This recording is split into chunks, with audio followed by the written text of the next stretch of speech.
A sheet is the table behind a lot of Cerb. Profile widgets, card widgets, workspace widgets, the forms and automation puts in front of you, they all render through the same one. Until now you wrote one blind. You typed the column KATA from memory, saved a widget, reloaded the page, and squinted at whatever came out. A wrong key name gave you an empty cell and no error. Cerb 12 adds a sheet builder, and it opens already pointed at real records. 10 tickets resolved before you have touched anything. Column types down the left. The sheet you are building in the middle, an inspector on the right for whatever you have selected, and folded away along the bottom, the KATA it has been writing the whole time. Drag a type onto the strip and three things move at once.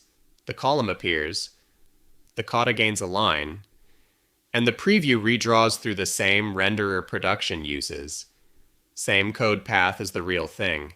Here is the part that changes how this feels. Click into a key field and it lists every key the sample actually has. 98 of them, off 10 tickets. Start typing and it narrows. 4 characters, 2 matches left.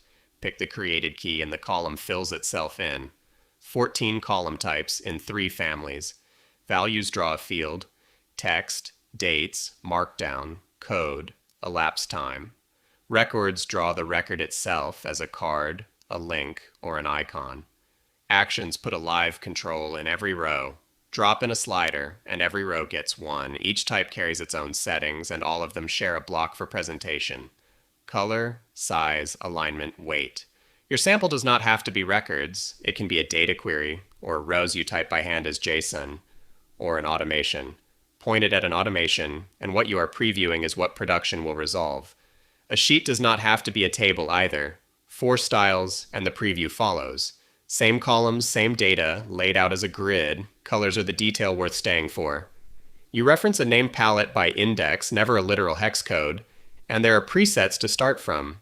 Then one toggle gives that palette a dark twin, and the renderer swaps them for you. When it looks right, copy puts the KATA on your clipboard, and it goes into a widget. You still write KATA. You just stop writing it from memory.